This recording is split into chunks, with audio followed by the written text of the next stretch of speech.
Está no ar o Boletim Coppola News, o canal de cortes mais visto do YouTube. Eu sou Márcio Andrade e no vídeo de hoje você vai ver que os Estados Unidos da América atacaram as instalações nucleares do Irã. Checkmate. O Trump já se pronunciou, né, e está repercutindo muito aí todo esse ataque, esse bombardeio por parte dos Estados Unidos às instalações nucleares aí do Irã. Você vai ver isso e muito mais neste vídeo, portanto se inscreva no canal, deixe o seu comentário e deixe também o seu like. Se liga aí. Donald Trump acaba de anunciar que os Estados Unidos atacaram o Irã. O presidente americano publicou nas redes sociais, abre aspas, o seguinte, abre aspas, concluímos nosso ataque bem sucedido às 3 instalações nucleares no Irã, incluindo Fordow, Natanz e Isfahan. Fecha aspas. Há pouco tempo atrás, os Estados Unidos fizeram um ataque de alta precisão sobre as 3 principais instalações nucleares do Irã, Fordow, Natanz e Isfahan. Todos guardem esses nomes porque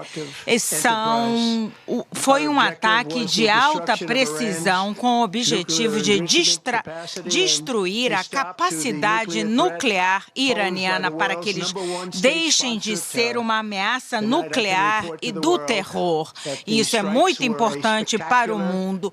Os ataques foram espetaculares, foi um grande sucesso contra essas instalações de enriquecimento de urânio e nós sabemos que agora esse bully do Oriente Médio vai ter que aceitar a paz e vai ser muito mais fácil. Durante 40 anos, o Irã repete morte à América, morte a Israel. E agora nós estamos quebrando as suas pernas com essas bombas. E essa foi a defesa de milhares de pessoas que estão no Oriente Médio e no mundo inteiro como resultado direto do ódio alimentado por esse país, por esse regime. E eu decidi há muito tempo que eu não deixaria isso acontecer, que eu não deixaria que isso continuasse. Eu quero dar os parabéns ao primeiro-ministro Bibi Netanyahu por esse trabalho conjunto. Nós trabalhamos para apagar, eliminar essa ameaça. Eu quero agradecer ao Serviço Militar Israelense por um trabalho fantástico e, principalmente, eu quero dar os parabéns aos patriotas americanos que voaram com essas armas e também à operação americana que vem de muitas décadas.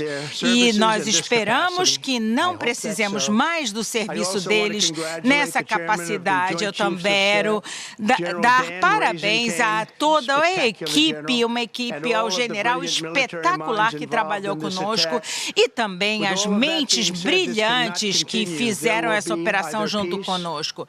Dito tudo isso, ou haverá paz ou haverá tragédia para o Irã e que cessem os ataques que nós vimos nos últimos 8 dias. Hoje foi o dia mais difícil de todos e talvez o mais letal, mas se a paz não vier rápido, nós vamos continuar atacando com precisão, habilidade e velocidade. E tudo isso pode acontecer em poucos minutos, porque nenhuma outra força militar, nenhum outro país poderia ter feito o que nós fizemos esta noite. Agora há pouco, amanhã o general Kane, secretário de Defesa, e nós vamos ter uma reunião e uma entrevista coletiva no Pentágono às 8 da manhã. E agora eu quero agradecer a todos, eu quero dizer, nós adoramos os nossos fantásticos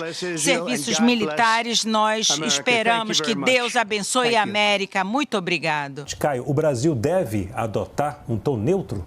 Olá, Leandro. Olá, doutor. Saudações à nossa audiência. Bom, eu creio que a neutralidade se torna um tanto imoral quando um dos lados do conflito quer o total extermínio do outro lado. O problema é que quando o assunto é política externa, Lula, o PT e o governo são especialistas em estabelecer aquelas falsas equivalências. E aqui eu cito alguns exemplos. Quando Lula opina sobre a invasão ilegal da Ucrânia pelo exército russo, invasão que causou uma crise energética na Europa e que matou centenas de crianças ucranianas, ele costuma poupar críticas ao país agressor e sinalizar que a culpa também é do país agredido. Em janeiro de 2023, por exemplo, Lula disse, aspas, continuo achando que quando um não quer, dois não brigam, disse aí o grande estadista que sugeriu mediar o conflito entre Rússia e Ucrânia, enchendo a cara numa mesa de bar. Como resultado dessa postura nada sóbria do presidente, a imprensa francesa classificou Lula como um falso amigo do Ocidente e das suas democracias. Outra falsa equivalência do Lula foi a comparação ridícula que ele fez entre o tempo no poder da primeira-ministra alemã, que foi eleita democraticamente, e do ditador da Nicarágua, seu companheiro e aliado ideológico, aquele que perseguiu padres e freiras. Na sua entrevista ao El País, o Lula questionou indignado: por que Angela Merkel pode ficar 16 anos no poder e o Daniel Ortega não? Qual é a lógica? E aí a entrevistadora, com toda a paciência, toda a educação, respondeu que a Angela Merkel não perseguiu nem prendeu seus opositores políticos. E só uma última falsa equivalência para ilustrar meu argumento e já adentrando aqui o conflito no Oriente Médio. Quando o Hamas ordenou o sequestro, o estupro e o assassinato em massa da população civil israelense, o Lula se referiu à reação militar de Israel como terrorismo. O petista ainda afirmou que, aspas, o que está acontecendo na faixa de Gaza com os palestinos só existiu quando Hitler resolveu matar os judeus, fecha aspas. Então, essa comparação esdrúxula, que soa aí como música, para ouvidos antissemitas, rendeu a Lula elogios públicos dos terroristas do Hamas e o status de persona não grata em Israel. Só que agora, nesse caso dos atos de guerra do Irã, a reação do governo Lula foi ainda pior, porque além da falsa equivalência, o governo escancarou seu duplo padrão ideológico. Ou seja, dependendo de qual país está envolvido, o governo reage de maneira muito diferente, mesmo diante de situações similares. Hoje, o site especializado Poder 360 estampa a seguinte manchete: Brasil condena ataque de Israel ao Irã, mas não o oposto. Então, vejam só que mudança de tom. Quando houve o ataque à embaixada do Irã na Síria, um ataque de autoria não confirmada, atribuído a Israel, o governo Lula soltou a seguinte nota, aspas, o governo brasileiro condena o ataque aéreo em 1º de abril contra o consulado do Irã. Aí tudo certo. Mas agora, diante de uma retaliação absolutamente desproporcional, as tintas do governo Lula adquiriram um colorido muito mais suave. Aspas de novo. O governo brasileiro acompanha com grave preocupação relatos de envios de drones e mísseis do Irã em direção a Israel, deixando em alerta países vizinhos. Bom, por que o governo Lula não condenou explicitamente esses atos de guerra? E que história é essa de relatos? Será que ninguém no Itamaraty sintonizou a CNN e assistiu às imagens daquela chuva de mísseis contra Israel? Então, concluindo, é muito importante que o telespectador esteja atento a esse mar de narrativas, esse mar de falácias, muitas vezes propagadas por agentes do próprio governo. Israel e Irã não estão em equivalência moral nesse conflito. Israel, que é uma nação vítima do terrorismo, é uma democracia parlamentar que protege liberdades civis, que acolhe pessoas de outros credos e etnias, inclusive no poder legislativo. Já a República Islâmica do Irã é, na prática, uma teocracia militar, uma ditadura religiosa que controla as forças armadas e o acesso a cargos eletivos. O Irã não reconhece o direito de existência de Israel e, por lá, o Estado judeu é referido como Pequeno Satã. Por sua vez, a Guarda Revolucionária Iraniana é uma organização paramilitar muito obscura que financia extremistas e grupos terroristas com recursos de atividades criminosas. E, no ataque aéreo ao consulado do Irã, algumas das suas lideranças mais ativas e mais radicais foram neutralizadas. Uma linha de ação que já foi, inclusive, adotada pelos Estados Unidos da América lá no Iraque. Não à toa, o mundo ocidental condenou a retaliação iraniana, mas, para variar, Lula da Silva não acompanhou seus colegas democráticos. Zé, o Brasil acerta ao adotar um tom neutro? Bem, olá, Leandro, olá, Caio. Eu vou me ater exclusivamente ao objeto da pergunta. E, claro, todos os aspectos que envolvem essa crise colocada entre Israel e Irã. Eu acho que a certa não é apenas a minha opinião, nem do governo brasileiro. Especialistas em direito internacional, em relações diplomáticas, como, por exemplo, o ex-ministro Rubens Recupero, que não é petista, nem integra este governo, foi ministro da Fazenda no governo Itamar Franco e é um diplomata de carreira, ele claramente disse que era esta posição que o governo brasileiro deveria tomar, ele hoje subsecretário-geral da ONU, aconselhando uma certa equidistância. E por que isso? Vamos remontar aos fatos. Tudo começa com um ataque que eu considero, sim, terrorista e lamentável, do Hamas a Israel. Israel reage, aliás, até diria que nem Israel reage, o governo do Benjamin Netanyahu, que se encontrava numa forte crise política, como está hoje novamente, encontra uma grande oportunidade de se conservar no poder. Responde ao ataque, até aí temos uma situação de compreensão, mas extrapola em muito aquilo que deveria ser o seu ataque, atingindo população civil, incentivando situações de extermínio de crianças, bombardeios de hospitais, etc. Muito bem. Esta é a situação que está posta até hoje, quando Israel ataca a embaixada do Irã na Síria, matando algumas pessoas que lá estavam. Ora, embaixadas são consideradas pelo direito internacional como parte do território de um país. E quem ataca desta forma uma embaixada, efetivamente exige até a possibilidade, ou a impõe a possibilidade do exercício do direito de autodefesa. O Irã foi até curiosa a situação, porque o Irã, ocorreu o ataque à embaixada e disse, olha, eu vou revidar. Passa 2 dias, o presidente do Irã fala, olha, atenção, hein, que eu vou revidar. A Casa Branca chegou a informar, olha, o Irã vai revidar, mas dentro de certo temperamento. E, de fato, o Irã, após ter alertado que faria ataques, fez um ataque que sabidamente seria controlável pelo cinturão de defesa de Israel. Ou seja, o Irã fez uma resposta ao ataque que sofreu a sua embaixada, mas dentro de uma situação controlada, em que ele já afirmou, não vou mais continuar. Inclusive, o próprio embaixador Recupero chega a nominar esta ação do Irã de espetáculo. Ou seja, foi um espetáculo de resposta que seria facilmente absorvido pelas linhas de defesa de Israel. Não foi um ataque bombástico do ponto de vista de que vamos aniquilar, vamos fazer, como o Irã teria condições de fazê-lo se efetivamente fosse dar uma resposta mais dura, o que não fez. Ora, diante deste quadro, o que deve fazer o governo brasileiro? No primeiro momento, Luiz Inácio Lula da Silva, como é a sua propensão natural e a propensão histórica do país, tentou defender a paz em relação a Israel e o Hamas. Inclusive, o Brasil fez uma nota no Conselho de Segurança da ONU, quando lá participava, defendendo o cessar-fogo. Isto foi rejeitado naquele momento. Naquele momento, os Estados Unidos tinham uma posição ainda de apoio incondicional a Israel e foi cedendo ao longo do tempo diante da extrapolação visível que o governo de Benjamin Netanyahu fez na resposta à população civil da Palestina na faixa de Gaza. Então, naquele momento, Lula procurou efetivamente buscar a paz. E dentro de uma fala dele que foi descontextualizada, isso levou o governo Benjamin Netanyahu, que opera como todo extremista, o extremista ele busca sempre um antagonista, ele encontrou em Lula alguém que ele pudesse escalar para dizer, olha aqui, isto é um ataque ao povo judeu em geral, etc., quando na verdade era um ataque claramente direcionado ao governo Benjamin Netanyahu, pelo seu extremismo e pela abusividade da sua resposta. Ora, neste contexto, fica claro que Benjamin Netanyahu não queria pessoas defendendo a paz, ele queria a guerra. Aliás, era a única maneira que ele tem de se conservar em Israel, porque a sua situação política interna é gravíssima, delicadíssima. Fala-se que ele pode ser destituído, fala-se que, inclusive, se for destituído, será preso. Isso é o que se fala em Israel. Isso está documentado em todos os jornais. Os especialistas, em geral, sejam eles de esquerda e de direita, falam a situação difícil de Benjamin Netanyahu.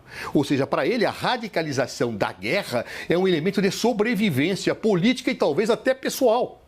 Ora, é nesse contexto que Israel resolve atacar a embaixada do Irã na Síria, um ataque a um território de um país que tem que responder no exercício da autodefesa. Politicamente tinha que dar uma resposta e dá avisando que ia dar. É como aquele lutador de boxe, imaginemos, que fala assim: olha, meu adversário, eu vou dar um soco, hein?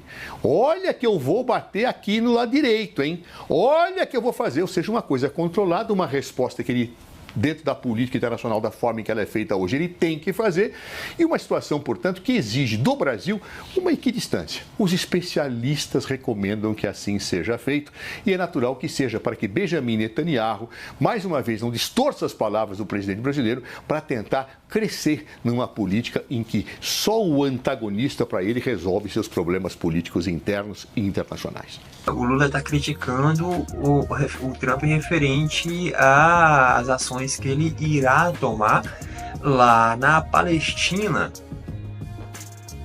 Que parece que o Trump está querendo ir para a Palestina, limpar o caos que existe lá e entrar na Palestina, tomar a Palestina, deixar uma Palestina digna novamente para a população, para os palestinos, né?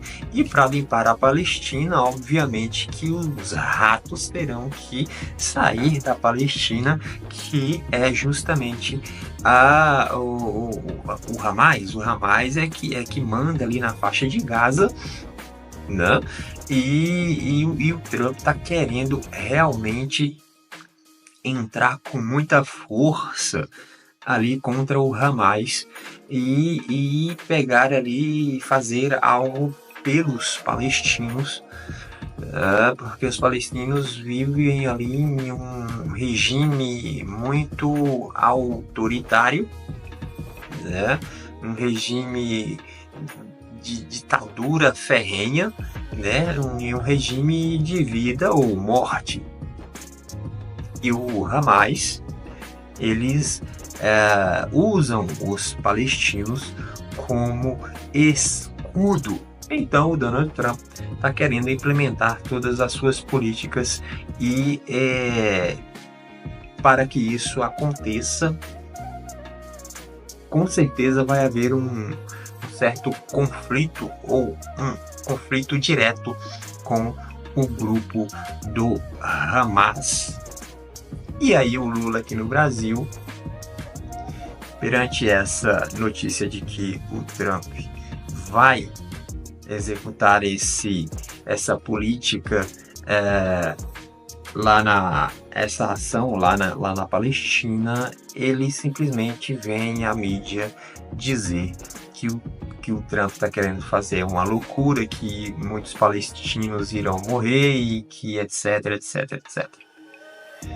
Então, o nosso presidente Lula, ele não somente está criticando o Trump referente à postura do Trump com relação à Palestina, mas também com relação ao próprio posicionamento dos Estados Unidos da América agora com o governo Trump perante as políticas públicas, as políticas de relações internacionais, né, as políticas de acordos com outros países, mundo afora, né, dos Estados Unidos. Então o Lula, ele tem essa postura bélica com relação ao Trump.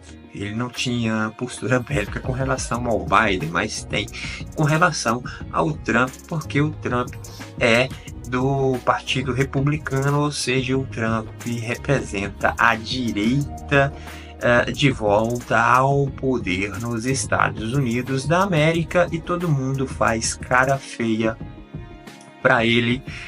Todo mundo que eu digo são aqueles países que têm uma tônica, né, autoritária, têm uma tônica de ditadura.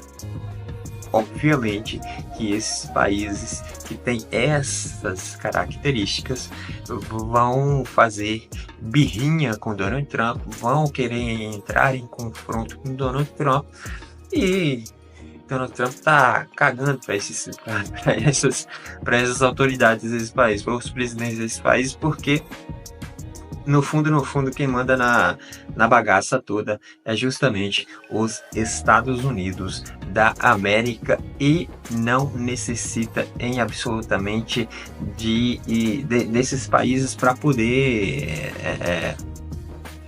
poder implementar ali toda a sua tônica de nação, né? A sua tônica de nação, justamente para que o povo americano possa ter dignidade, para que o povo americano possa vir a experienciar e experimentar justamente o que está na sua Constituição, que é muito levada a sério por todos os americanos ali nos Estados Unidos, não é isso?